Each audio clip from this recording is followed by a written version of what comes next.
Okay. Okay, so what you said that we're gonna talk about today? How to, like, some advice or insight to give someone, some advice to give to someone who wants to get active, but they are depressed and or anxious. Someone that's depressed and anxious. And or anxious. Okay. So how I always look at things like this is, in everything you always have to find out, like, they call it the lowest hanging fruit. Yes.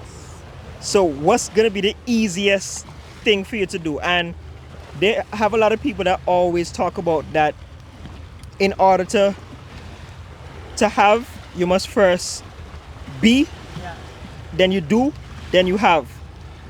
So they always say you be, so it has to happen in your mind first, and then you're able to do it, and then you have the result, right? But that I never agreed with, just because of the fact that all we ever really had was our mind, and that's one of the hardest things for us to even control. Yeah. And I think to actually do an action is easier than for you to make your mind think like, yo, I gotta be this person. So I think that once you start to do the action, the more that you do it, then you start to realize, like, oh, I can actually be this person. So you're creating evidence in order for you to have that mindset and make that shift. So I think, as I say, start with the lowest hanging fruit first, and then so the lowest hanging fruit for somebody might just be just getting up and taking a walk, taking a jog, just showing yourself that, yo, I said I'm gonna go and exercise, and I'm actually doing something every day. Yeah. So I think, what do you think about that? Like, I 100% agree. That's essentially what I was gonna say. That's what I would say too. Like, and it varies from person to person, but find the thing that makes it enjoyable to move your body. So you're saying to do, right? There was be, do, have. Yeah. And you're saying being can be hard if you're not doing already. Yeah. Which I 100% agree with. So to do is to literally just start with moving your body. Period. And I think a big part of it too is, like, when you're depressed, being by yourself, I think, is one of the most harmful things that you can do to yourself. Isolation. Yes. Because if you're isolated, who's gonna hold you accountable? Because you're already in that position because of the fact that there's a lack of accountability. That's the reason why you're here anyway. So by you being by yourself still in that situation there, then you're almost setting yourself up for failure, because you're not gonna push yourself, because you're in that position right now because you're not pushing yourself. Yeah. So you need to have something external, somebody external to kind of push you, or even just, like they always say, like, join some kind of group, just like these people, these alcoholics. What that group called? Alcoholics Anonymous. That's it. What you're speaking to is what we refer to as co-regulation. So if I am someone who's depressed, right, I don't have anyone to regulate me to higher my baseline. Yeah. All I have is me and me, kind of just in this wallowing of sadness, right? Which is not something of judgment, but like that's part of mental health and part of depression, which we can acknowledge. So I agree with, being in isolation can be very dangerous if you're already depressed. Yeah. So it's important to have a person come to you and literally like change the orientation of your mood, your energy, your aura, your surroundings, your environment. Yep. Just it's almost like a bigger. You ever heard about that Bigger Brother program? I think they do that. Big Brother program. Yeah. Yes. It's like a mentorship program for young adults they kind of pair up with like older adults. Aging, I'm not sure, it varies, but like the purpose is to have someone who is maybe younger in experience be around someone who has a little bit more experience, and they kind of feed off of each other. Yeah. And I think of this more again when I think of like young adults and like literally older adults too, because when you're at older age, you like kind of need more socialization. You need some youth around you, right? Because you're kind of older, you're slowing down.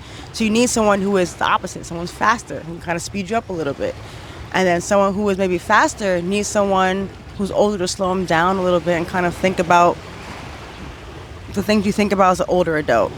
That's kind of like alignment with like co-regulation, how that coexistence can balance each other out and be helpful for someone who is depressed, anxious, etc. Yeah, and with that, there's two things I think about when you actually said that. One of them I'm gonna get back to after. It's called like putting yourself under stress. So remind me just in case I forget. What right? is it? Putting yourself under stress. Just remind me of that. Just say that to me, and I'll remember what I'm supposed to say. Putting you onto stress? Putting yourself under stress. Under or onto? Yeah, like stress tests. Stress test? Yes. I'll So say that. remind me of that after I make this Stress point. test. Yeah. Stress test. So Stress test. the first thing that I think about when you talk about the whole Big Brother program, that there's someone that's older than you or, you know, relatively more experienced than you, Yeah. is that person, all they're doing is lending you their faith. They're just telling you that they believe in you. They're showing you that they believe in you, and because they're telling you that you can do it, now you feel like you can actually do it, even if you can't. But you're gonna make an effort to doing it because this person just instilled their faith inside of you, and kind of forced you to do something, or like force raped you. Then made you advance before you were even ready, and you end up doing something that you probably thought that you couldn't have done or never thought to do until this person said, yo, you can do that. Yeah. And and what you were talking about with that sometimes an older person needs someone younger around them, with that, I look at that like as they say, a stress test, in terms of knowing how much stress you can put your body under, how much you can actually handle. So it's like, I can use Melissa as an example. Right? Remember I was telling her in that group chat, we were talking about how, because she works in the emergency department, that it's a lot easier for her now when she goes to any other setting, because the emergency department is one of the most stressful departments in the hospital. So if she can actually handle that, then when you put them in a different situation, it's like they can slow down a lot easier. They can adjust to slowing down a lot easier. So it's the same thing of having someone that's old and you pair them with someone that's young. It's like that young person was keeping them moving fast, doing things that they wouldn't normally do at that old age. And now when they have to deal with their regular task, it's a lot easier for them because this person always had them moving faster than they needed to for that age.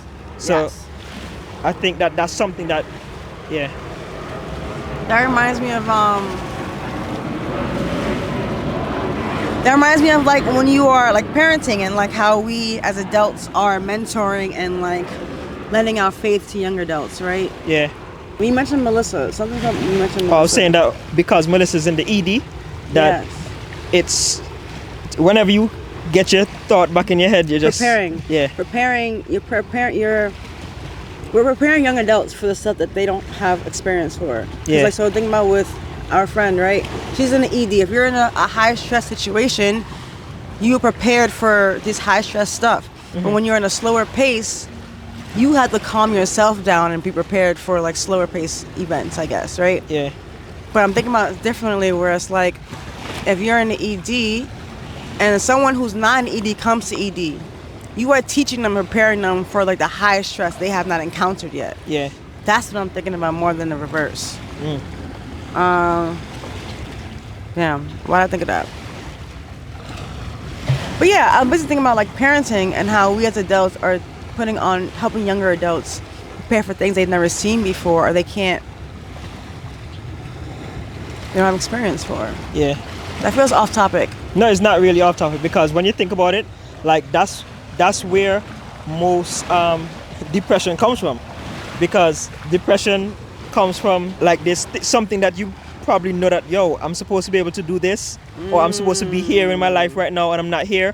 But it's a lot of it stems from like even just maybe not having the person around you to put you in that high stress situation to prepare you for simpler things, because most times people become frustrated and depressed because they don't feel like they're prepared to do whatever they think that they want to do. So now they they're stagnant. They just Yeah. keep themselves in one spot Frozen. because they're like, damn, I can't even do that. Yeah. But then when you're always like when you're in a high paced environment, like if you're like for instance parents, right? They help you become way more advanced than your other classmates, right? Yeah. And in a situation like that, everything else becomes easier for you in life, in a sense, right? Because you're already ahead. You're already ahead. The way how your parents teach you, or like even how tough that they are on you, right? It makes going out there into the regular world like a breeze, because it's like your mom always shouting at you anyway, right? So now someone outside shout at you, you don't even feel like it feels normal. You don't feel crazy. You might Yes. not feel as crazy as someone that never had anybody shout at them, and then now you go out in the real world and your boss telling you, yo, you suck, and then now you're like, damn, do I really? And now that's dwelling on you. Okay. Uh-huh. We're starting to diverge and separate a little bit. Go ahead, talk to me. Because as you were saying, I was like, yes and no. So yes, there is a level of toughness that your parents or your caregivers can present to you and counteract and balance with a lot of nurturing. You can't just have a lot of, like the yelling you're talking about. I know you meant it in like, you know, you use it in a way to explain something, explain an idea. We don't want parents yelling at our kids all the time. And it's also like value in what you're speaking to of like, we need nurturing. We need nurturing. That's the root of this. Because like you're thinking about a boss comparing to your parent, right? Your parents, your caregivers, your household will prepare you for what the outside will give you, guaranteed, without nurturing. When your boss is yelling at you, they're not gonna follow up and say, "Hey, man, I'm sorry that hurt your feelings. You know, I just really care about you." They might. You might have a dope boss like that, but the chances are not likely, and you can't move like that's gonna be it. So, but what you're speaking to, which I'm fearful of letting it sit as it is, and want to add, nurturing is very, very important. Because when you're yelling at your kid about like things that you know as an adult, they'll get yelled at for, or like they'll have to be tough for. Yeah. Your kid may not respond well to that, and you can't be like, well, that's what's gonna be. You gotta respond well to it. You gotta be able to follow up and know the nurturing they need to like that aftercare. If you into kink, aftercare. You know what I'm talking about. That's it. You know what I'm saying? Yeah. So, so I see where you're coming from, and even so, even after you, because as a parent, explaining, I think that's supposed to almost be automatic, regardless of whatever situation it is. Like, because sometimes kids get you frustrated to the point where you just snap, right? Yes. You snap, curse them out or whatever. Yes. But then at the end, you have to sit down, you talk to them and tell them, yo, the reason why I did this is because I don't want when you go outside here and be having friends, you be doing this annoying shit. And you get what I'm saying? Like, you explain stuff to them so that now they understand, like, okay, yeah, I see where mommy coming from. Yeah. Like, and I always think that most times, okay, this is kind of off topic a little bit, but I think that most times, like, these kids, when their parents are like that, where they end up snapping and then, you know, correcting them, they, at a young age, they tend to build up a resentment to their parents and always say, oh, I don't like mommy and I don't like whatever. But I think as you get older, I think that's when you realize why they were doing the things that they do. Like when you actually experience the real life, because right now you never experience nothing other than mommy acting this way or daddy acting this way. Yes. But then when you actually get out there in the real life and start to realize, oh, this is what they were preparing me for. But they just have to have that level of understanding to kind of put the two together and say, okay, yo, this situation is similar to this situation mommy always tell me not to do. Now I did it and I realized that this is the result of it. Yeah. So I think that a lot of times parents always think that, yo, I'm supposed to be my child's friend. Frick that. You can't be a child's friend. Yeah. They're the parent. Like, that's your job. To mold them into being the person that they need to be. Friends, y'all do things together. Y'all on the same level. And ooh, that's a good point. Yeah. And you want to expand on it? No. Oh. Yeah, but friends, y'all do things together. Y'all on the same level. Yeah. So you're being your child's friend. They're not going to look at you like, oh, I got to listen to what you say. Yeah. Right? Most times, and this is something that a lot of times parents don't pay attention to when they have their child as a friend is that as a friend, a child is gonna do what the friend does. Friends always do what each other do. Yeah. If you let them know that I'm a parent, it's kind of hypocritical because it's like do as I say and not as I do. Yes. Right? But even so, you have to you have to let them understand that there's a level between us. Whereas you're a child, Yeah. you can't do this yet. Yes. You might be able to can do it in the future, but right now you Yes. can't do it. So don't Yeah. come and tell me, oh, you do that. No, I'm your parent. I'm not your friend. And I Yeah. think that's something that parents always have to try to recognize from Yeah. early, and I think it safeguards them from a lot in the future, because having kids like that where they look at you as their friend, it reduces the, what's that word I'm looking for? I don't really want to say the discipline, but like it pulls down that boss status from you. Then it pulls Boss? Yeah, because your parent is basically your boss when you're young. Yeah. It pulls down that boss status from you, Yeah. and once they're looking at you on an evil playing field, there's things that you need to instill in them that is gonna be very hard for you to instill in them once they're looking at you that way. And I think that creates a lack of routine, Yeah. and also routine. and I think that stems back into depression, because I think when people are depressed is because of the fact that their routine is all over the place, or they don't even have a routine. Yes. And I think that structure Yes. is very important when fighting things like depression Yes. and stuff like that. I definitely agree. Something else you said, I want to like say it and I don't want to expound on it. Go ahead. But like we were talking about parents and then children and parenting, and I'm not a parent, and I always feel a little weird about talking about parenting things. But what I do recognize too is that we are always someone's elder, Yeah. and we do have young adults who watch us always. So I'm not anyone's like biological parent, but I can be a mother to many, and a role model to many as well. So anyone who does not have children, and if you are someone who thinks about how parents should raise kids, I hope that we also think about the fact that we are still elders to children in our lives, and we can still parent in a way with a lowercase p, with an asterisk, and with a lot of communication with the actual biological parents and caregivers who are there every day. But Yeah. okay, that's that. Secondly, routine absolutely is important for depression, anxiety, for mental health, for mental wellness.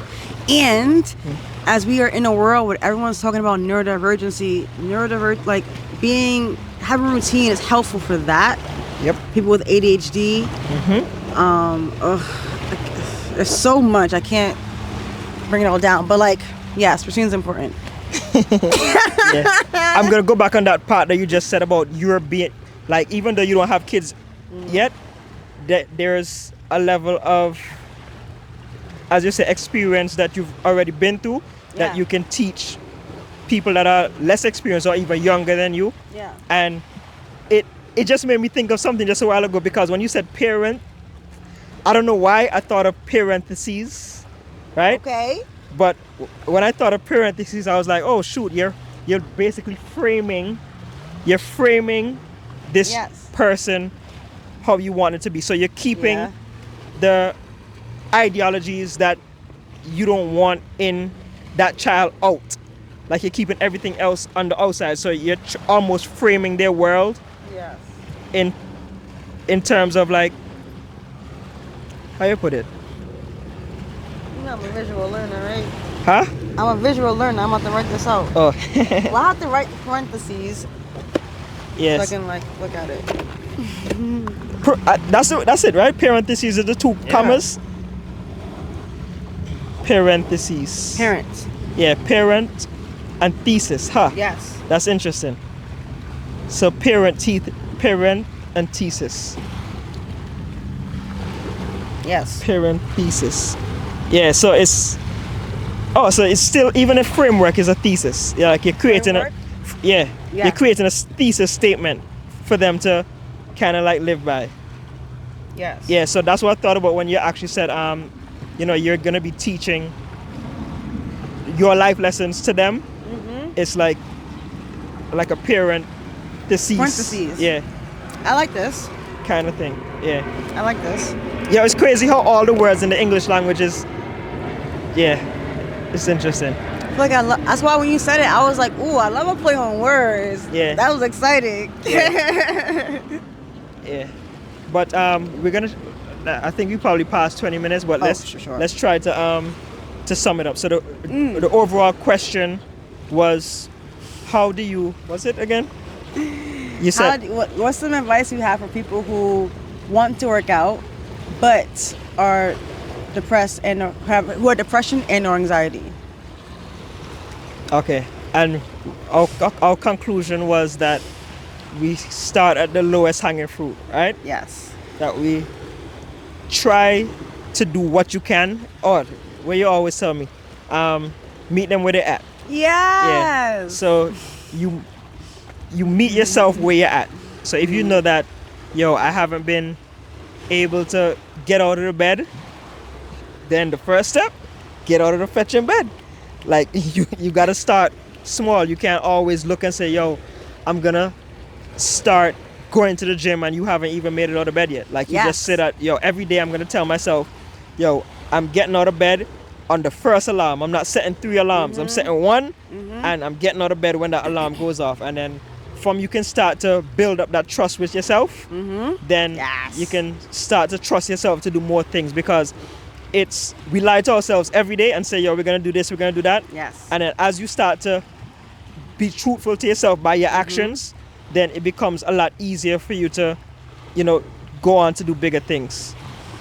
I want to offer some very silly, tangible examples of low-hanging fruit that can get us out of bed, because I think that's super important. I know we're losing light and tide. Yo, this is it's been higher. So anyway, okay. So getting out of bed can be really hard, and we all have to do that to get out of the house to go somewhere. I know there's some internet stuff people do, to literally move your body, pretend that you are a snake or something melting, and try to slither out of bed, right? If you're into some weird shit like that, low-hanging fruit. It's very exciting.